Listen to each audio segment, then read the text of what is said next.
You ever get that one letter that makes your blood boil? Mine showed up in a flimsy envelope, stamped with the crooked seal of a homeowner's board that thought it ran the whole county. Inside, a threat dressed up like paperwork. Failure to comply will result in consequences. Your property is scheduled for our next community event. Attendance is mandatory. Now here's the insane part. My land was never under their authority. Not yesterday, not ever. It's a freestanding ranch I carved out with my own sweat, just outside their rows of cookie-cutter houses, a place that smelled of hay, diesel, and hard work, not freshly painted fences. But that didn't stop them from marching around like they owned it. And trust me, this wasn't their first stunt. A few weeks back, I caught them hauling off 6 of my turkeys. And when I confronted their ringleader, let's call her Diana, the so-called president, she didn't even blink. They were too noisy, she said flatly. We repurposed them for a neighborhood barbecue. Consider it service to the community. Community service? That was theft, plain and simple. But Diana had a gift for twisting rules until people actually believed her. The breaking point came one blistering afternoon. I was out by the stables, hammer in hand, patching fence posts, when a jet-black SUV crawled down my gravel road like a predator. Out stepped 4 men in fake tactical vests, boots too shiny to have ever seen mud, and the words, "Show Enforcer," stamped in bold white letters across their chests. No badges, no real power, just Diana's hired goons. One strutted forward, aviator shades glinting, voice loud enough to scare cattle. "This is your warning," he barked. "You refuse to pay fines, it gets noted. This property belongs to us now. Cooperate or things get ugly." I leaned against the fence, calm as a stone. "This ranch isn't under your board," I told him. "You boys are trespassing." That only made him smirk wider.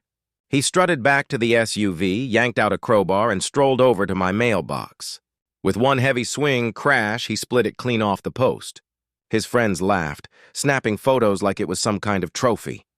"Example," he muttered, dropping the dented metal in the dirt. "Next time, it won't just be the mailbox." The SUV peeled out, gravel spitting like gunfire, leaving me staring at the broken mailbox. My fists clenched tight. That wasn't vandalism. That was war. Diana wasn't just poking at me anymore. She was stealing livestock, sending fake cops, humiliating me on my own land. The sheriff could handle small stuff, sure, but I knew this wasn't a matter of law. It was a matter of guts. These weren't officers. They were mercenaries in cheap gear. And they'd be back. I'm not a stranger to fights. Before this ranch life, I'd worn a different uniform, and I wasn't about to roll over for 4 imposters acting tough. Watching that mailbox splinter was like flipping a switch in my head. Time to plan. First came the traps. Nothing lethal, just enough to slow them down and show the truth. I strung a few tripwires through the tree line, laid out rope snares near the barn, even nailed boards under the dirt by the road. To anyone passing by, it looked like an ordinary ranch. To someone storming in, a minefield. Next, my fallback. My father's old revolver, polished steel, heavy in the hand, still sharp as ever. I promised myself 1 round only, a warning shot if it came to that. I wasn't looking to kill. I was looking to survive, and sure enough, they came back. Broad daylight this time, SUV kicking up dust as it roared down my drive. I watched from the porch, rocking in my chair, rag in one hand, pistol tucked at my back. The same 4 clowns jumped out, swagger louder than before. Radios buzzing with static, vests puffed out like they were on parade. One tapped that same crowbar against my fence. Another had a Glock resting not so casually in his palm. "You didn't listen," the gunman shouted. Diana says last warning. "Pay up or we clear this barn today." I stayed seated, calm. The quieter I was, the worse for them. "You boys love barking orders," I said finally, rising to my feet. "But hear this plain. Step 1 foot past this porch, and you're trespassing under state law. Point that gun at me." I nodded at the Glock. "That's aggravated assault. 20 years minimum. They didn't care. They just smirked, spreading out, boots crunching gravel. One slammed his crowbar into my railing. Crack! Splinters flying. Their laughter echoed, and that's when I knew. My traps were ready, and so was I. The first guy came swinging wild with that crowbar. His arms moved fast, but his brain lagged behind. I sidestepped, caught the metal mid-swing, and twisted it free like taking candy from a kid.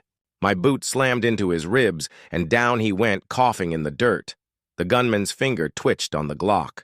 Too slow.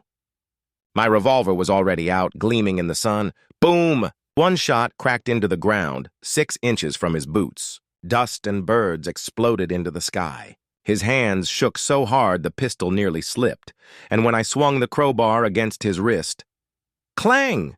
The Glock clattered onto the gravel. The other 2 rushed in. Bad idea. One tripped over the wire I'd strung across the path, face first into the ground. He yelped like a pup. The last one stomped square onto my nailboard. His scream carried clear to the county road as he hopped back, bleeding through his shiny boot. 4 HOA cops, rolling in the dirt, crying out like kids caught in a schoolyard fight. And right then, a real sound cut through the chaos. Sirens. 2 sheriff's cruisers flew down my drive, lights strobing red and blue across the pasture. The fake officers froze, pale as ghosts. Out stepped Sheriff Logan, a man I'd bled and sweat beside overseas. His eyes scanned the mess, then landed on me. A grin tugged his face. "Well, I'll be damned," he called out, voice booming. "If it isn't my old ranger buddy turning a fake raid into boot camp." The wannabes stiffened. One muttered, "Ranger?" Like the word itself was poison. Their confidence drained faster than spilled beer. Logan didn't waste time. Cuffs clicked, radios confiscated, vests stripped, their fake badges bagged as evidence. The charges stacked heavy, impersonating peace officers, felony, aggravated assault, felony, criminal trespass, property damage, the works. And then came Diana's turn. I handed Logan the letter, the phony violation slips, and video footage of her goons smashing my mailbox. That was enough to bury her. She got slapped with conspiracy, harassment, fraud, even misuse of HOA funds. The county judge didn't just fine her, he tore her little empire to pieces. The HOA charter dissolved overnight. Every bogus fee and violation shredded like confetti. When the gavel finally dropped, Diana's reign ended. She wasn't just disgraced. She was banned from holding HOA authority anywhere in the state. Her clipboard, once her crown, snapped in half on the courthouse steps. As for me, I rebuilt that mailbox stronger than ever, painted it red, white, and blue. A small reminder that some things, freedom, pride, hard work, aren't up for negotiation. That evening, Logan sat with me on the porch, a cold beer in hand. The goats bleated in the pasture. The sun sank orange across the horizon, and for the first time in weeks, the land felt quiet again. "You handled yourself just fine," he said, tipping his hat. I holstered the revolver back on its shelf, brass shining in the fading light. "Sheriff," I told him, voice steady, "I wasn't about to let a pack of imposters decide what happens on ground I bled for. Not then, not now." And that was the truth.